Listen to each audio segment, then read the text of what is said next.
I'm pleased to say we're joined by the first New Zealander to have a PDC tour card, Haupai Puha. Thanks for the time again, Haupai. How are you doing? Thanks, Alex. Thanks for having me. And I'm doing good at the moment. It's good to be home. Glad to hear it. We're talking less than a week now before the World Series continues in Australia and New Zealand. How excited are you to be playing in front of your home crowd in Hamilton in a few weeks' time? Yeah, I am looking forward to it. Eager to get back on the board, because obviously it's been a while since I've played a pro tour now, so just been practicing by myself, so you never know how it's going to go, but hopefully I play half decent. Don't mind if I win or lose, just hopefully I play half decent. Yeah, that's the goal. Well, we'll come back to the World Series later, but lots to catch up on since we last had you on the show almost a year ago now. It was just before you were in Amsterdam playing the World Series finals, but not long after that, you and Ben Robb teamed up to win gold for New Zealand in the men's pairs at the WDF World Cup. You said it was an incredible feeling with the brother. What did that title mean to you?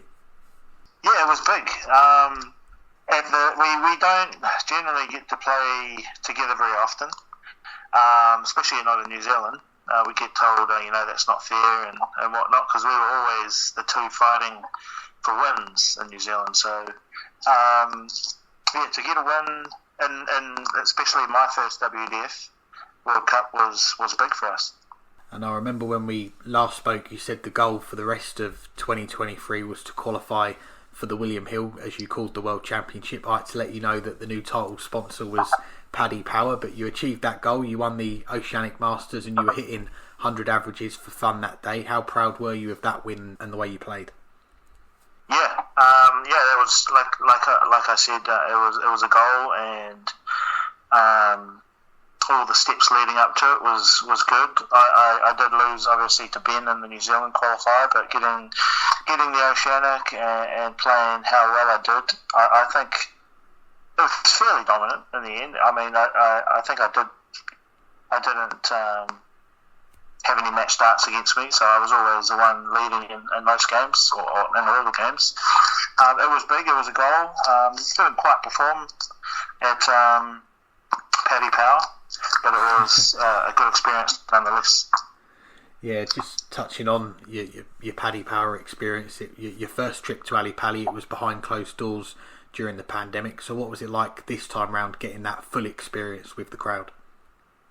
Man, that was crazy. The crowd, the noise, it's like no other. It was deafening. Like at times when I was turning around, walking back, I found myself looking at the noise, looking at the crowd, and sort of took my mind off where I was.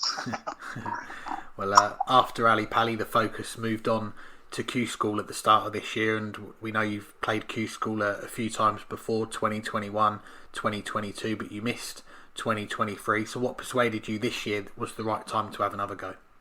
It was just a point where it was just good timing. The kids are a bit older now. Where we were with our life and our jobs, it was good timing. My wife was pushing me to go. Yeah, and there was no expectations. So I was able to play freely, which in the end, it was big. Yeah, it worked out well. What a week it was, making history as the first player from New Zealand to win a tour card. Just take us back to the end of that first stage, because you finished 60th on the order of merit. You qualified pretty comfortably for that second stage, but how were you feeling going into that when the tour cards are on the line? I still had to win games on day 3. I wasn't through after the first 2 days. It was a struggle. It was freezing cold. There were ponds and little streams around the venue that were frozen over. I had never been anywhere that cold before. I think it got to like -9 or something ridiculous like that. I got the flu at the same time, so that wasn't too good, or flu, or man cold, or cold, whatever you want to call it. So, I was struggling a bit. But I think I feel like when I have been sick before during big tournaments, and I tend to play better. I think when you're sick and you're thinking about not coughing around people and hiding your symptoms, takes your mind off where you are, and it kind of helped. Yeah. May have been feeling under the weather, but the second day of the final stage, you go up against your World Cup partner Ben Robb. You play Ben, I think, in the second round that day. What's it like playing him in an event like Q School when you're both fighting for that tour card? Oh, it wasn't ideal.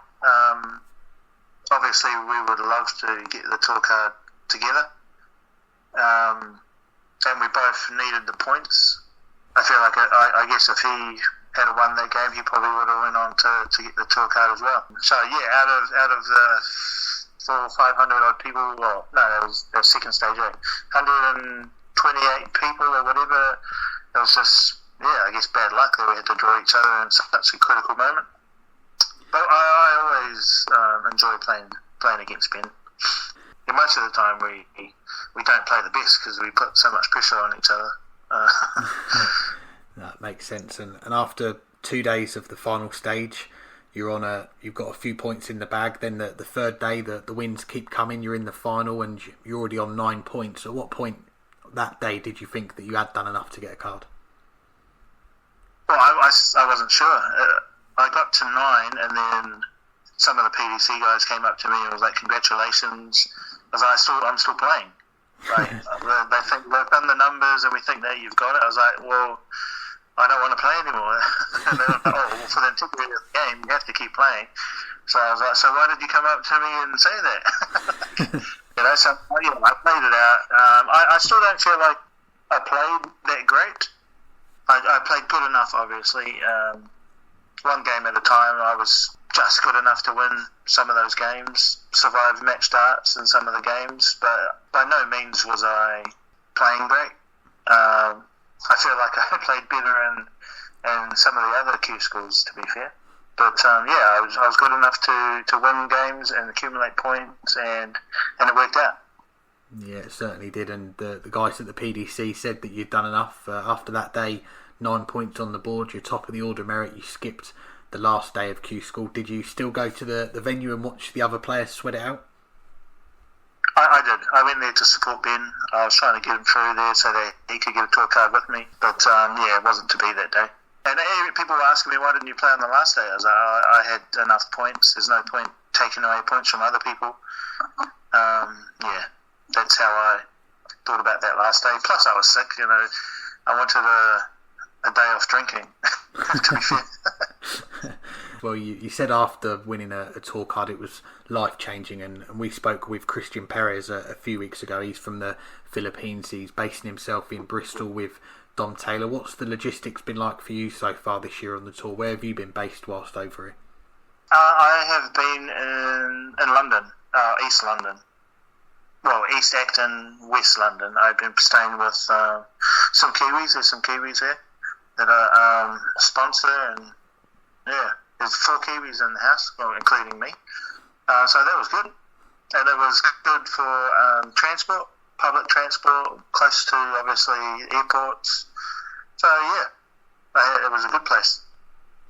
A good setup, and getting the tour card. You said you're off the tools, you were working as a roofer, now the focus was on playing darts, but obviously there's a lot of time away from the family. So how tough has that been, spending more time away from home? Oh, that's the biggest. The hardest part is being away from home, being away from family. It is fairly lonely over there. Obviously, if I could afford to, I'd have my family with me. If I could play better and make more money, I'd have my family with me. But not yet. Small steps, and we'll get there, hopefully. Definitely. Well, Christian, he missed a lot of events in his first year with his tour card last year because of visa problems. What's the situation like for you getting a sports visa and the travel restrictions? Are you able to play in all the events you want to? Because we've seen you pretty much in all the Players' Championships so far. Yeah, it was easier just for me to stay there. I'm currently going through sports visa at the moment, so I can't actually come back into the UK until I sort that out. We saw you missed this week's events on the Pro Tour, but as I say, you've played in all the Players' Championships before then. What was it like walking into that room for the first one? Because I remember when we spoke before about you had a brief taste of a Players' Championship a couple of years ago whilst you were at Lakeside, and that long day of travelling to play in one as a top-up player. Did that experience help adjusting to the surroundings? Yeah, I think I played in a lot of World Series now, so I'm fairly comfortable around a lot of the players, and most of the time those World Series has got the top players. So in that sense, it was just like another tournament. It's different walking in as a professional this time. A bit more pressure put on by myself, and especially the work that I've been putting in. And yeah. I saw you did a few interviews in New Zealand after you won your card as well. What's the media interest been like since you got on the tour?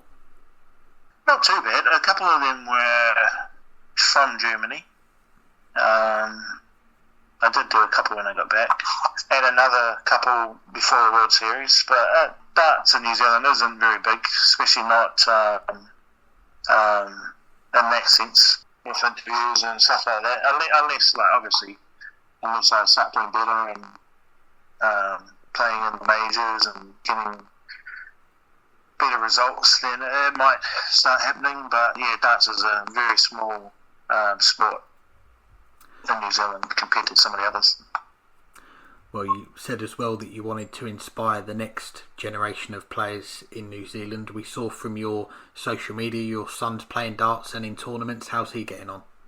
Yeah, so I got back a few weeks ago, and the New Zealand Junior Nationals was on the weekend after I got home. So I was able to go there. There was 150 odd juniors. I got to do a workshop with them and just tell them my story and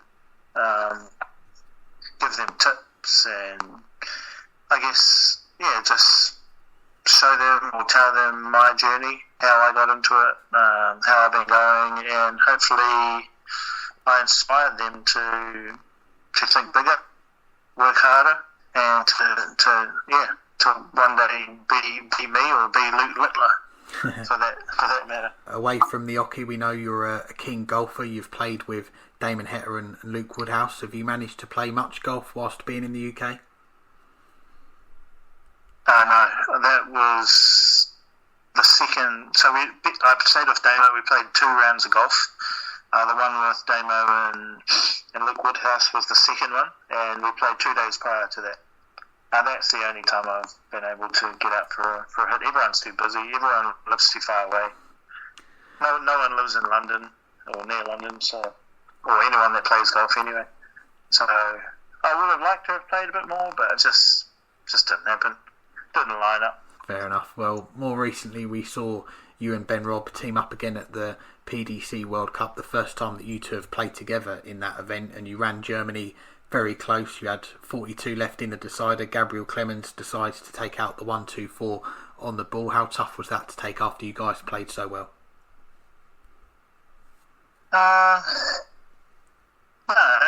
It was good. I thought we might have got a shot, but fair play to Gabriel. He hit the shots that he needed to at the time, and that's why they're the pros that they are. That's what they do. It was tough. More so, that was my first time playing there. Struggled with the heat. I was hiding in my room most of the time, hiding in my room with the aircon because it was just far too hot. Well, we've got the joint walk-ons at the World Cup, but we've seen your walk-on a few times now. I think it's sung by a New Zealand youth choir. We love it. What made you pick that one? That song is it's about where I'm from. So the State Highway 35 is a road that goes around the east coast of New Zealand, and it goes our homestead is still on that road.